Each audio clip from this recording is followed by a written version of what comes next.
Hermanos, es el tiempo de la ofrenda y vamos a meditar juntos lo que dice el Señor en el capítulo 3 de Colosenses. Y nos vamos a enfocar en el versículo 5, pero quiero que leamos muy rápidamente o pensemos en lo que dice el versículo 1 y 4, porque si nosotros vemos el versículo 5, dice, por tanto, significa que lo que venía diciendo con anterioridad Pablo le da sentido a lo que va a decir a partir de este momento. ¿Y qué es lo que estaba diciendo Pablo?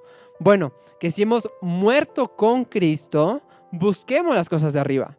Que ya que hemos resucitado con Cristo y que Cristo es nuestra vida, andemos conforme a su voluntad, andemos buscando lo de arriba y no lo que está en la tierra.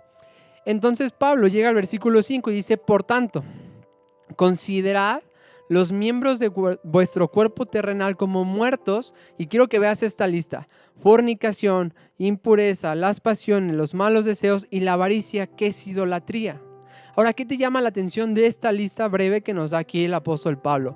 Bueno, es que estos primeros 4, fornicación, impureza, pasiones y los malos deseos, tienen que ver con el área sexual. Y los vemos como pecados muy gravosos, como pecados fuertes, así los podemos clasificar. Pero añade uno más, y la avaricia. Y añade también que es idolatría. Entonces, hay que pensar en esto. El Señor está metiendo en esta lista en donde dice que la ira de Dios viene sobre aquellos que están en estas cosas, y vincula eso en tu mente. La avaricia está con estos otros pecados que menciona, y que el Señor hace juicio contra estos hombres. ¿Y qué es la avaricia, mis amados hermanos? Lo que dice aquí en la avaricia no es únicamente el deseo excesivo de adquirir más y más riquezas. También tiene que ver con la ingratitud, con el orgullo, tiene que ver con el sentido de que es nuestro, la pertenencia de esto. Pero dice que es idolatría. ¿Y por qué esa idolatría os asemeja a la idolatría? Porque entonces eso se vuelve una adoración a esto material. De hecho, en el Señor Jesús habla de que no puedes servir a dos señores, o sirves a Dios o sirves a las riquezas. Y lo interesante es que había un Dios en ese momento, un Dios en griego, el Dios Mamón, que es el Dios de las riquezas, ¿no? O sea, aquí como lo ejemplifican, es como si hubiese un templo de la riqueza. Ahora, piensa en esto. En nuestro país es difícil ver un templo que esté dedicado a un animal, etc.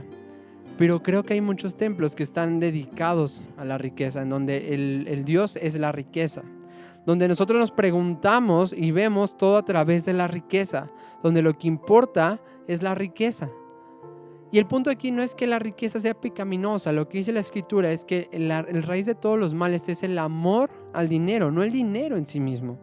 Pero aquí el Señor nos llama a despojarnos, a hacer morir. Entonces, ¿cómo es que tú haces morir la avaricia en tu corazón? Primero, hay que volver a pensar lo que decía Pablo en el versículo 1 y 4, y por eso lo leímos. Y es que nosotros somos de Cristo, que nosotros le pertenecemos a Cristo, que nosotros hemos muerto. Ese antiguo hombre que buscaba todo para su gloria ha muerto a fin de manifestar la gloria de Dios en Cristo, a fin de vivir una vida que glorifica a Dios. Entonces nuestra vida está escondida en Cristo. ¿Cómo entonces yo vivo una vida agradable delante del Señor en el área del dinero? Bueno, es una vida que desea utilizar los bienes de la forma en que el Señor le agrada. ¿Y qué dice el Señor respecto a esto? Todos nosotros partimos de que pertenecemos a una iglesia local. Y en esta iglesia local el Señor ha establecido pastores, ha establecido líderes que Él llama con el propósito de que prediquen su palabra. Y dice Pablo, ¿acaso nosotros no tenemos derecho de participar de esto? Y recordemos lo que dice en Corintios, cuando dice que no le pondrás bozal al buey cuando trilla. Y aquí el punto está, y dice Pablo, no es que está hablando del buey, sino es que está hablando de los siervos del Señor. Lo que está haciendo aquí la Escritura está presuponiendo que todos nosotros entendemos y sabemos que somos llamados a cuidar de la iglesia local. y cuidar de nuestros líderes, cuidar de toda la congregación, tanto de los necesitados como de todos los hermanos. Así que el Señor desea que nosotros cambiemos este Dios de la avaricia por el Dios de toda gloria, que es el que nos provee de todos los bienes. Señor, te damos gracias porque tú nos has provisto lo suficiente, Señor, y aún más allá de lo que necesitamos. Nos has provisto abundantemente, Señor. Enséñanos a esas riquezas, Señor, a esas posesiones que tú nos das, usarlas sabiamente, Señor. Que tú eres dueño no únicamente de una cantidad, de un porcentaje que demos, sino tú eres dueño de todo, Señor. Enséñanos a mirar nuestra vida a la perspectiva de la eternidad, debido a que ya estamos en ti, que ya somos tuyos, vivir buscando las cosas del cielo y no las cosas de la tierra, pensando que nuestro reino, nuestra vida está en tu reino y que nuestra vida está en ser coherederos contigo. Gracias porque somos tuyos y en tu nombre oramos. Amén y amén.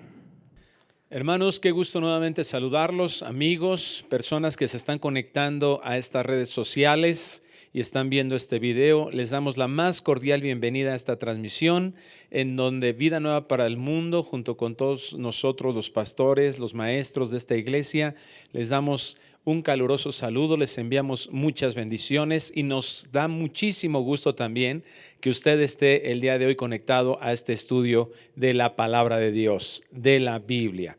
Y hemos estado estudiando acerca de lo que significa para Dios el ser uno de sus hijos, las características que sus hijos tienen. Cristo nos enseñó que habrá personas en la iglesia dentro de un grupo que se digan cristianos, pero que estén autoengañadas, que se digan seguidores de Cristo, que se crean y se piensen y se autodenominen hijos de Dios. Sin embargo, no den ningún tipo de evidencia de la realidad de una nueva naturaleza, de un nuevo nacimiento, que realmente hayan sido regenerados. ¿Qué caracteriza a un verdadero hijo de Dios? Bueno, ese es el tema del día de hoy. La Escritura nos enseña a través de su precioso mensaje, de esta hermosa carta a los Efesios que escribió el apóstol Pablo, inspirado por el Espíritu Santo, cuáles son las evidencias de ser hijos de Dios. Evidencias de ser hijos de Dios. Efesios capítulo 1, versículo 15, vamos a leer desde aquí y vamos a ir analizando cómo el Señor nos revela, nos quita el velo, nos proporciona conocimiento que antes no teníamos o lo teníamos distorsionado porque estábamos en la oscuridad antes de conocerle, y ahora Él ilumina nuestra mente, nos da la capacidad de entender en toda la extensión espiritual lo que nos fue dado en su palabra. Y en Efesios capítulo 1, versículo 15 dice así: por esta causa también yo, habiendo oído de vuestra fe en el Señor Jesús y de vuestro amor para con todos los santos, no ceso de dar gracias por vosotros, haciendo memoria de vosotros en mis oraciones, para que el Dios de nuestro Señor Jesucristo, el Padre de gloria, os dé espíritu de sabiduría y de revelación en el conocimiento de Él, alumbrando los ojos de vuestro entendimiento, para que sepáis cuál es la esperanza a que Él os ha llamado, y cuáles las riquezas de la gloria de su herencia en los santos, y cuál la supereminente grandeza de su poder para con nosotros los que creemos, según la operación del poder de su fuerza. Versículo 20 sigue diciendo: la cual operó en Cristo, resucitando de los muertos y sentándole a su diestra en los lugares celestiales, sobre todo principado y autoridad y poder y señorío, y sobre todo nombre que se nombra no solo en este siglo, sino también en el venidero. Y sometió todas las cosas bajo sus pies y lo dio por cabeza sobre todas las cosas a la iglesia, la cual es su cuerpo, la plenitud de aquel que todo lo llena en todo. Si puede cerrar sus ojos ahí donde esté, permítame hacer esta oración. Padre, te rogamos que esta palabra sea clara en nuestra mente, sea deseosa de entenderse y deseosa de poner en práctica. que nos dé, Señor, un conocimiento que te dé la gloria a ti, que muestre en este mundo que tú eres un Dios vivo, con todas tus características y que todo eso es digno de ser reconocido, alabado, adorado. Que la intención de nuestro corazón sea esa, amarte y darte la honra que solo tú mereces. Permite que esto sea posible. Señor, esto solo lo puede hacer tu Espíritu. Yo te ruego, Señor, que me libres a mí de enseñar algo que no va conforme a tu voluntad, conforme a lo que está ahí escrito, y que este propósito se cumpla para honrarte nuevamente. Te lo pido en el nombre precioso de Cristo Jesús. Amén y amén. Hay muchas personas que se dicen conocer de Dios, como lo mencionaba hace un momento. Se dicen adoradores de Dios. Hace algunas semanas estamos celebrando la Semana Santa, Semana Mayor, Semana de la Pasión, y veíamos ahí, y quiero que vayamos a Juan capítulo 12, versículo 12, para que nos demos cuenta cómo existen personas que en apariencia adoran a Dios. Tienen actos de personas que parece ser que van a llegar al cielo, que son verdaderos hijos de Dios, que son creyentes, pero que realmente no lo son. Esto es muy importante en la vida cristiana, esto es muy importante ya en la aplicación de lo que Dios quiere que nosotros comprendamos para muchas situaciones. Como liderazgo es importante que nosotros podamos distinguir quién es un verdadero hijo y quién no es un verdadero hijo de acuerdo a su fruto, de acuerdo a lo que nos enseña la Biblia.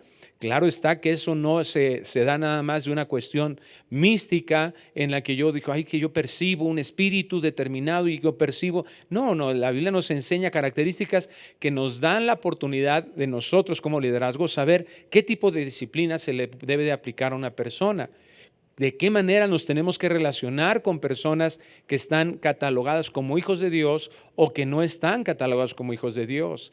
¿Qué tengo que hacer en ciertas circunstancias? ¿Cómo se demuestra esto? Y aquí el Señor nos dice que hay personas que definitivamente pueden aparentar, pseudo cristianos. La Biblia nos enseña que Jesús lo dice, lo vamos a ver en Mateo 7, no lo vamos a leer ahí, pero ahí está, ¿verdad? El fruto de personas que son aparentemente profetas que dicen hablar en lugar de Dios. Bueno, también Mateo 24 nos dice que hay falsos cristos, personas que van a venir en el nombre de Dios creyéndose los ungidos, los Mesías, falsos maestros, falsos profetas, pero también falsos hermanos, falsos. Normalmente para que haya un falso maestro tiene que haber un falso alumno de Cristo, un falso discípulo de Cristo. Y Dios quiere que nosotros comprendamos esto, que esta es la realidad de la vida de la iglesia, la realidad de la vida de un verdadero hijo de Dios. Nos vamos a enfrentar a eso.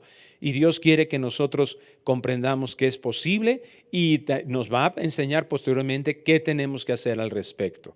En Juan capítulo 12, versículo 12, dice aquí el Señor: el siguiente día, grandes multitudes que habían venido a la fiesta, al oír que Jesús venía a Jerusalén, tomaron ramas de palmera y salieron a recibirle y clamaban: Hosana, bendito el que viene en el nombre del Señor, el Rey de Israel. Aquí estamos hablando de lo que decía yo, que celebramos como inicio de la Semana Santa la entrada triunfal de Cristo a Jerusalén. Así le llamamos a este pasaje. A ese día celebramos este momento en el que Cristo viene aquí a la tierra y se preparan los últimos días para ir a la cruz del Calvario, antes de ir a la cruz del Calvario a pagar con su propia vida por nuestros pecados. Y el versículo 14 de Juan 12 sigue diciendo: y halló Jesús un asnillo y montó sobre él, como está escrito: no temas, hija de Sión, he aquí tu rey viene montado sobre un pollino de asna. Fíjate qué interesante, porque sus palabras hacían parecer que conocían a Cristo, que describían a Cristo, que creían en Él. Hay personas dentro de la iglesia que tienen estas características, pero la realidad es que no es cierto, a tal punto que días después ellos mismos que estaban diciendo estas palabras aparentes de adoración le estaban diciendo: crucifícale. Ellos habían creado una expectativa en Cristo equivocada, distorsionada, en relación a que ellos serían liberados del imperio romano. Y por eso se decepcionan tanto, se molestan tanto, se enojan tanto contra Cristo y son capaces de pedir su propia muerte, porque ellos se veían engañados por lo que aparentemente ellos querían de Cristo, pero ellos estaban distorsionados y ciegos. Podemos nosotros tener personas cerca que se digan cristianos, que canten alabanzas, que estén inclusive cantando en la iglesia, en un grupo de alabanza, tocando un instrumento, que estén dirigiendo a los edecanes, que puedan estar sirviendo en los diferentes formas, en maestros de escuela dominical, etcétera, etcétera, como estos hombres y mujeres que estaban aquí, que estén dentro de la alabanza, de la adoración, del culto, de lo que hacemos, de la organización de la iglesia, pero realmente no son verdaderos hijos. No necesariamente lo popular cuenta con la verdad. Muchos de nosotros tenemos esa idea, no, pues es que si muchas personas lo creen, si muchas personas lo hacen, entonces eso tiene que ser verdad. No, el corazón caído del hombre está totalmente dispuesto a la manipulación. Basta con que alguien, mira, haz la prueba cuando vayas en el pecero y empieza a bostezar y te vas a dar cuenta qué susceptibles somos a la manipulación. Todos están bien y tú empiezas, a lo mejor usted ya está bostezando de que me iba a bostezar a mí aquí, ¿verdad? O empieza tú a reírte, empieza a reírte y la gente te va a ver, qué loco, y se contagia, ¿verdad? La risa.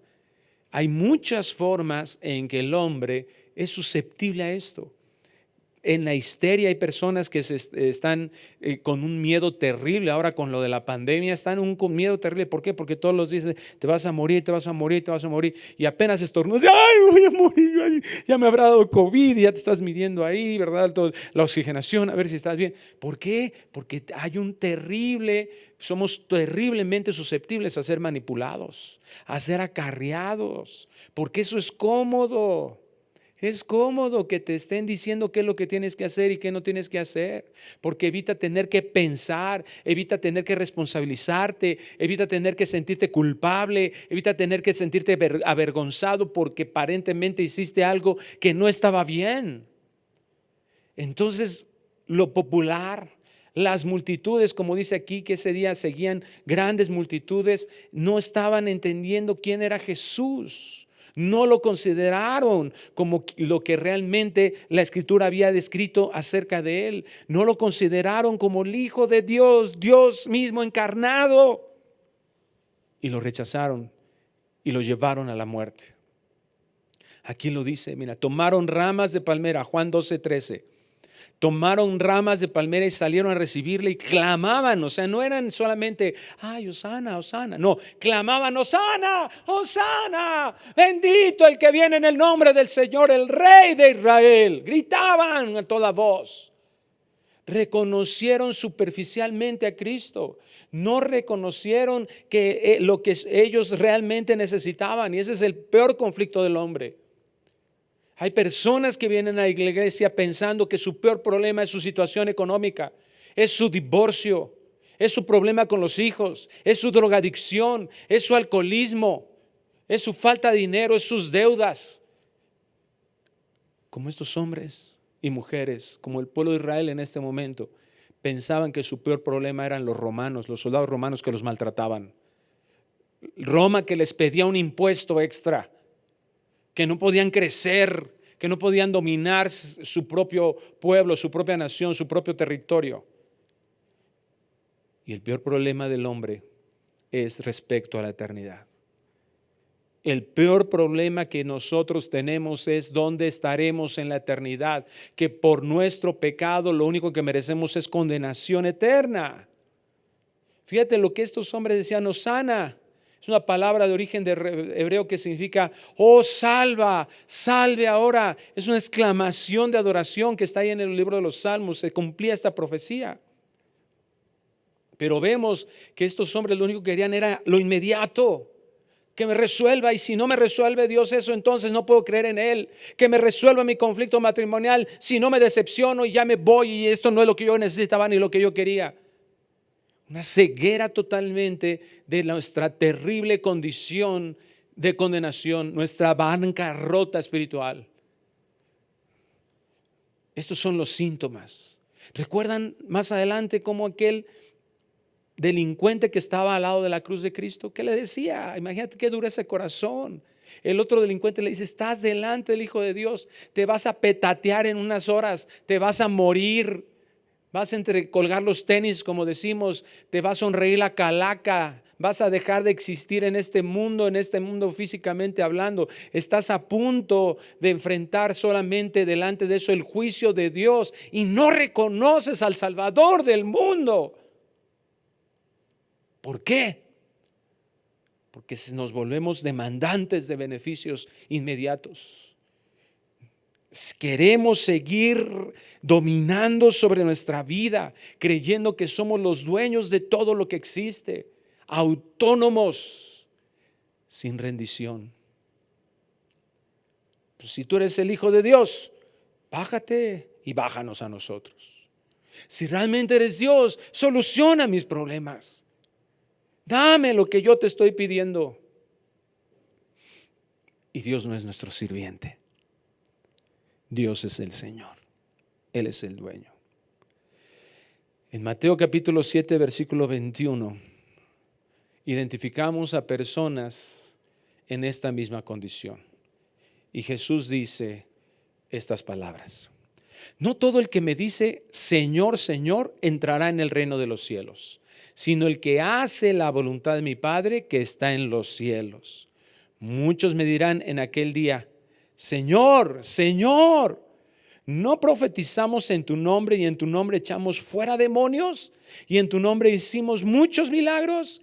Y entonces les declararé: nunca os conocí, apartaos de mí, hacedores de maldad. Podríamos profundizar mucho en todo en este texto, pero solo quiero que podamos meditar un instante y resolvamos esta pregunta. La respuesta de estos hombres que el Señor ya les había dicho: nunca os conocí, no van a entrar a mi reino, no van a estar en el cielo en eternidad conmigo.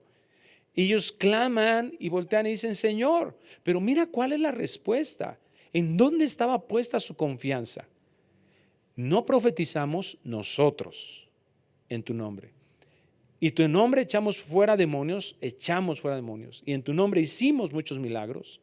Y la pregunta que tenemos que hacer aquí es: ¿cuál es la obra que un hombre puede hacer para ganarse el cielo? Y la respuesta es clara: ninguna. No es por obras para que nadie se gloríe.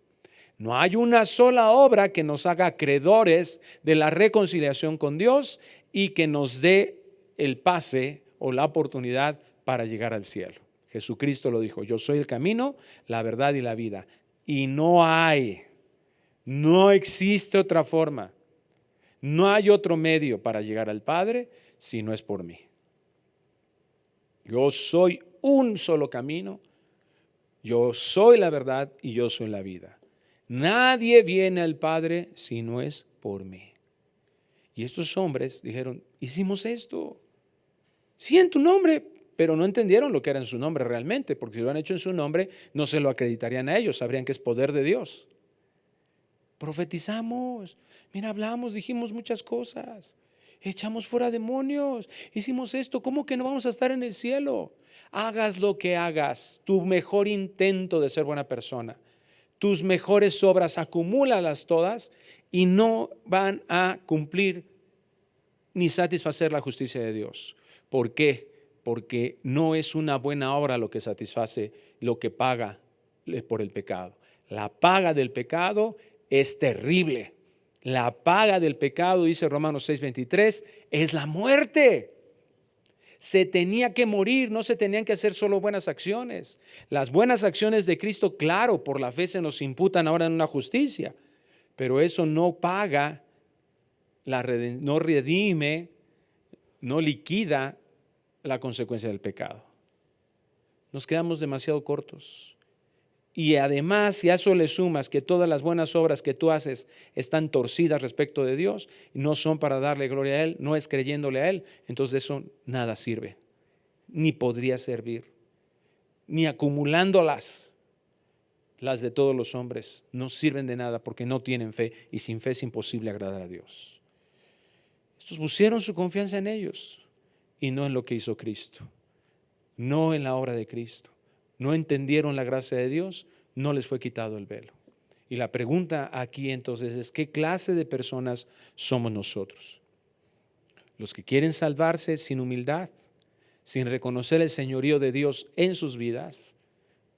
Eso no es una muestra definitivamente de ser un hijo de Dios. ¿Crees que ser un discípulo de Cristo es seguir haciendo de tu vida como tú quieres y cuando tú quieres sin considerar a Dios? El que quiera ser mi discípulo, dijo Jesús, tiene que morir a sí mismo. La obra del Espíritu Santo lleva y se hace evidente cuando alguien está dispuesto a morir, a saberse inmerecido, a saberse un pobre espiritual, a saberse enemigo de Dios, que nos lleva a ser urgidos de la gracia de Dios. No es el hacer lo que nos vuelve cristianos, es la obra del Espíritu Santo que nos hace ser cristianos, porque cambia nuestra naturaleza, ser hijos de Dios, pero es obra de Dios, dice Tito capítulo 3, versículo 5 en adelante, es obra del Espíritu Santo. Dios es el que rescata y da la capacidad de entender sus pensamientos. Y entonces esto es lo que muestra el apóstol Pablo aquí en Efesios 1:15. Vamos a regresar ahí, porque aquí nos muestra esas evidencias de ser sus hijos. Dice el versículo 15 de Efesios 1. Por esta causa también yo, habiendo oído de vuestra fe en el Señor Jesús y de vuestro amor para con todos los santos. ¿Te das cuenta? Hay fe en la obra de Cristo, en Cristo Jesús. Y eso da como resultado un amor entre los hermanos. Es la fe que se manifiesta en amor y que nos hace integrarnos a un grupo de personas que tienen esa fe. No vamos solos en la vida. Estamos aquí para beneficiar a otros, para ser de bendición de otros, para llevar ciertamente el evangelio a los incrédulos, pero dentro del cuerpo de Cristo, para tener una comunión que dé beneficios, principalmente, dice Gálatas 6, a los hijos de Dios. Por supuesto que nosotros podemos o debemos pensar que podemos bendecir a otros, dar beneficios a otros, hacerles el bien, dice Gálatas 6, a otros, pero principalmente o primariamente, prioritariamente a los de la familia de Cristo. Y eso nos integra en este cuerpo para ser de bendición y para que otros sean de bendición a nosotros.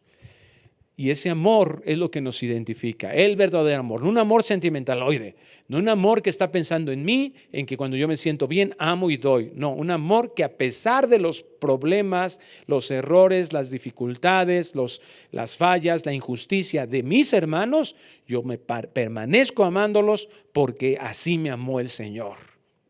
En esto muestra su amor para con nosotros, Romanos 5:8, en que aun siendo pecadores, Cristo murió por nosotros.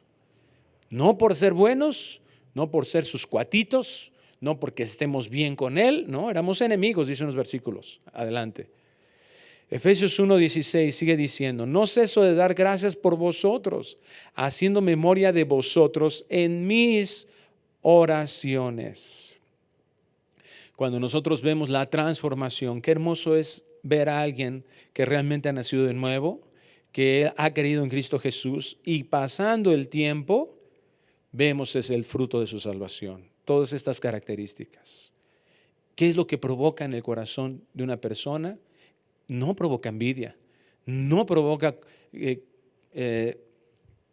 competencia, contienda, provoca, aquí como lo hizo Pablo, agradecimiento, admiración a Dios, adoración a Dios. Somos convertidos en adoradores del Señor porque reconocemos que Él es el dueño de todo el universo y no nos cansamos, como el apóstol Pablo, de ver a nuestros hermanos, de ver a familias que están siendo restauradas, de ver a hijos de Dios que están creciendo en el conocimiento de Él, que viven cada día rendidos hacia Él y decimos, Señor, gracias, qué hermoso eres, y nos admiramos de eso. Versículo 17. Para que el Dios de nuestro Señor Jesucristo, el Padre de gloria, os dé espíritu de sabiduría y de revelación en el conocimiento de Él. Entonces, ya dijimos, número 1, un verdadero cristiano no se aísla. Está en la iglesia, está en el cuerpo de Cristo y tiene comunión con los hermanos. 1 Juan 1 lo dice también, los que están en la luz tienen comunión con los hermanos. Número 2, un verdadero cristiano, alguien que ha sido transformado, es agradecido, es un adorador. Y número 3, como lo vimos la clase pasada, somos iluminados. ¿Qué significa eso? Que ahora entendemos y vivimos la Biblia, vivimos el Evangelio, vivimos para el Señor, imitando a Cristo y reflejando a Cristo. El Padre de gloria os dé espíritu, sabiduría de revelación en el conocimiento de Él. Y sigue diciendo, alumbrando los ojos de vuestro entendimiento para que sepáis cuál es la esperanza a que Él os ha llamado. Vivimos seguros en esta tierra. Un hijo de Dios no vive con incertidumbre. ¿Qué va a pasar? Y con dudas. Por supuesto que a veces tenemos esas tentaciones. No quiere decir que seamos infalibles ahora. No, todavía. Pero en el corazón de un hijo de Dios está el deseo de que esto sea perfeccionado en nosotros. El verdadero y genuino deseo de saber que nosotros aquí en la tierra no dependemos de las cosas de la tierra. Vivimos seguros porque vamos cumpliendo su propósito, experimentamos sus promesas desde aquí en la tierra. Somos salvados de nuestro castigo eterno y al mismo tiempo aquí en la tierra somos cuidados, abastecidos, sustentados. El Señor muestra su providencia maravillosa hacia nosotros. Él nos acompaña día con día. Nos sabemos amados, nos sabemos fortalecidos y somos victoriosos en Cristo Jesús. Alumbrando los ojos de nuestro entendimiento, sabemos la esperanza que hemos sido llamados. Y termina este versículo diciendo, ¿y cuáles las riquezas de la gloria de su herencia en los santos? Las riquezas de la gloria de su herencia en los santos. Vivimos seguros porque sabemos que tenemos un propósito aquí en la tierra, pero además sabemos hacia dónde nos vamos después de este mundo. Entendemos que somos peregrinos, que el reino del Señor no es el reino de este mundo. Así lo dijo Él, mi reino no es de este mundo. Vendrá una restauración en este mundo para que sea establecido el reino de Cristo milenial, y después será deshecho todo lo que está aquí existiendo para que posteriormente estemos con Él por toda la eternidad. Sabemos que al morir nos espera la eternidad más gloriosa. Imagínate, hermano, cuando estamos adorando a Dios, ciertamente su presencia se empieza a mover. Cuando estamos ahí en intimidad en nuestra recámara y su presencia manifiesta, es algo maravilloso. Pero ¿sabes qué es lo que de verdad debemos de estar conscientes de que va a suceder y va a ser algo impresionantemente glorioso? Es que seamos liberados de nuestra carne.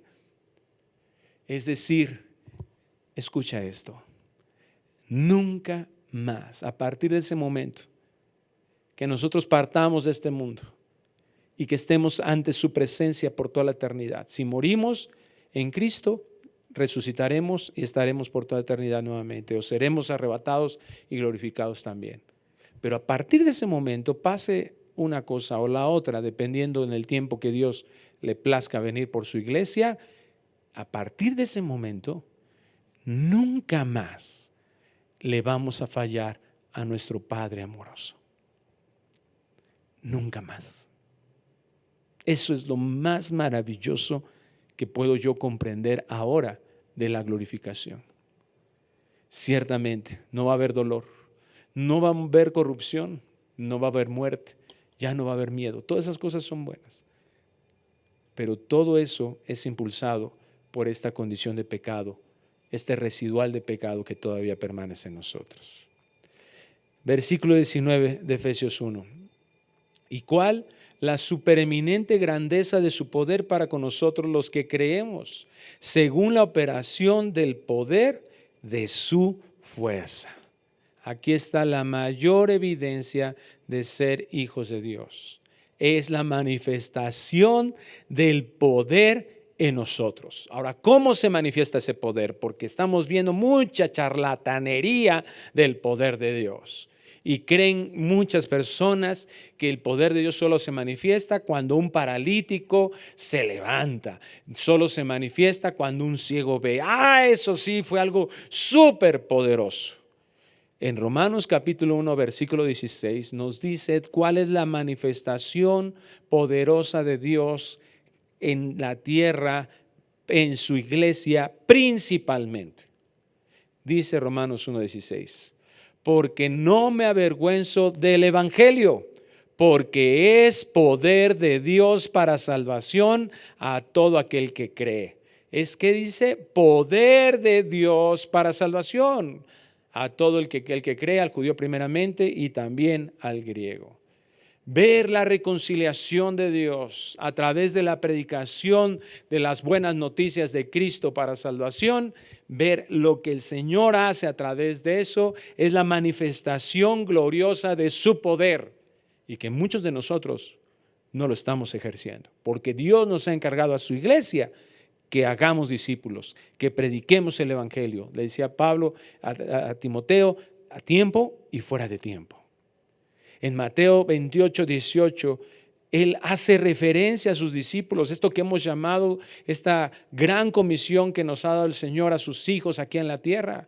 Dice así, y Jesús se acercó y les habló a los discípulos ahí diciendo, toda potestad me es dada en el cielo y en la tierra. ¿Te das cuenta? Está hablando de su poder, de la manifestación de su poder. Y ese poder que tenía Cristo desde la eternidad, ahora se está haciendo manifiesto por la obra que él había realizado. Ahora tenía manifestado ese poder a los ojos de sus discípulos.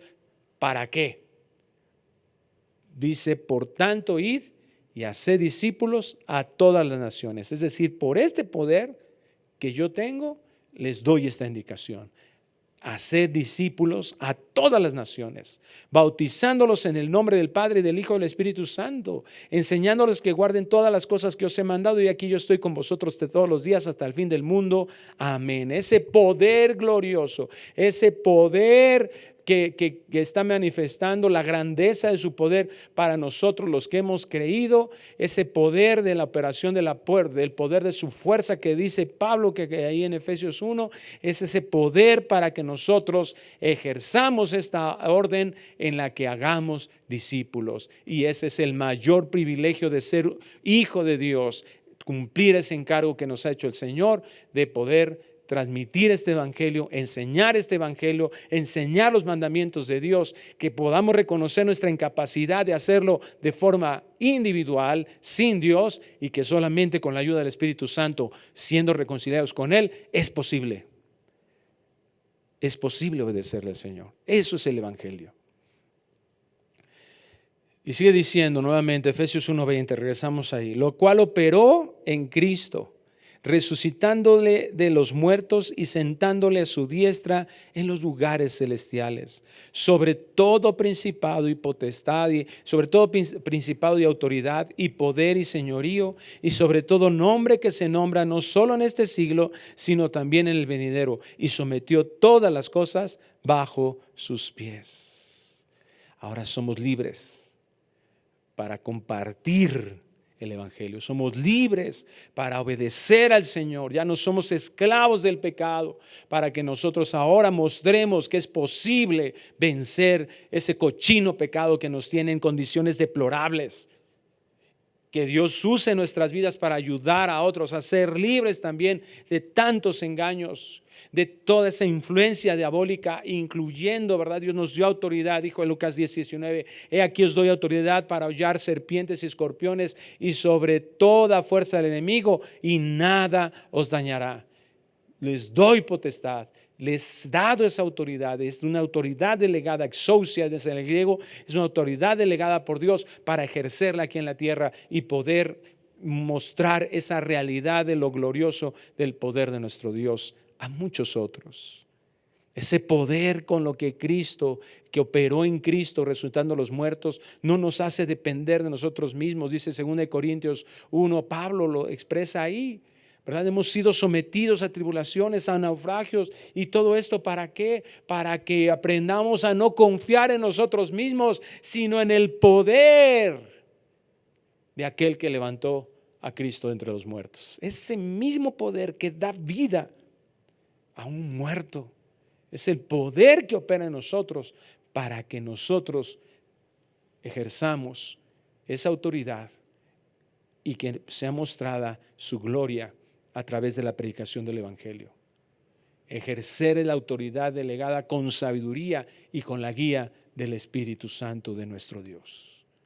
No para que se hable bien de nosotros, no para que digan, mira, wow, el ungido de Jehová, wow, y los ves paseándose en los mejores coches y en aviones y que crean que eso,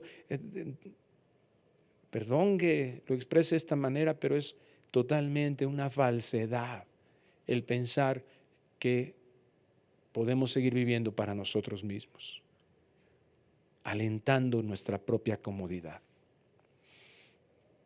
Es para bendecir a otros. Sometió todas las cosas bajo sus pies. En Colosenses capítulo 2, versículo 13 lo dice. El Señor nos enseña ahí que su obra en la cruz del Calvario, porque el acta de decretos quedó clavada en la cruz del Calvario y todos los principados y potestades quedaron expuestos venciendo sobre ellos en la cruz. Así es que nosotros, ¿verdad? Ya no tenemos que estar temerosos, miedosos, ahí pusilánimes. Es que el coronavirus. O sea, levantarnos y resplandecer y hacer la obra que Cristo nos pidió. Y lo dio por cabeza sobre todas las cosas, escucha esto, a la iglesia, Efesios 1:22. Sometió todas las cosas bajo sus pies y lo dio por cabeza sobre todas las cosas a la iglesia, la cual es el cuerpo, la plenitud de aquel que todo lo llena en todo. Qué hermoso es el Señor, qué maravilloso es Dios. Nos está diciendo que Él nos ha entregado esa autoridad a la iglesia, que somos la manifestación, la cual es su cuerpo. ¿Qué significa eso? Que Cristo asciende, pero deja aquí al Espíritu Santo para manifestarse. Ahí vemos en el libro de los Hechos toda esa manifestación del Espíritu Santo. Le llamamos los Hechos de los Apóstoles, pero la verdad es que le debemos llamar los Hechos del Espíritu Santo, porque está mostrando ya la acción del Espíritu Santo ahora en la iglesia. Ese poder para ejercer todo lo que Dios nos ha permitido, todo lo que Dios nos ha mandado, todo lo que nos ha ordenado. Y ese Espíritu que nos guía, que nos consuela, que está con nosotros. Ese poder que se manifiesta en nosotros en todo tipo de circunstancias. Por eso un cristiano no puede estar sometido a la tristeza, al enojo. Por eso un cristiano no puede estar estancado en una silla de una iglesia. Un cristiano no puede estar estancado en sus lamentos, en su depresión. Ay, pastor, qué insensible. Pues es que yo estoy muy mal, estoy triste. Levántate. ¿Cuándo has intentado obedecer a Dios? Levántate y ponte a predicar el evangelio. Ay, si me contagio coronavirus, pues no es lo que quieres. Ya no estar aquí, no te lamentas tanto de estar aquí. ¿Cuál es la bendición? No entiendo cómo hay pastores que se han escondido en sus casas y dicen, ¿sabes qué? No, pues es que está duro el coronavirus. No, ahorita no hay visita a hospitales. ¿Cómo que no hay visita a hospitales? Y no lo estoy diciendo como una jactancia, hermanos, pero nos han pedido a orar por personas de hospitales, por un bebito a un hospital. Estuvimos yendo tres veces, estuvimos compartiendo el evangelio en funerales. Y a veces cuando nos decían, no, pues murió de COVID y así pasa saliva, y Señor, en tus manos estamos. Porque el poder que resucitó a Cristo Jesús opera en la iglesia, en sus hijos, en sus siervos. No hay que tener miedo. Y si el Señor permite, o sea, imagínate que llegara ahí el ángel Gabriel corriendo, ¿verdad?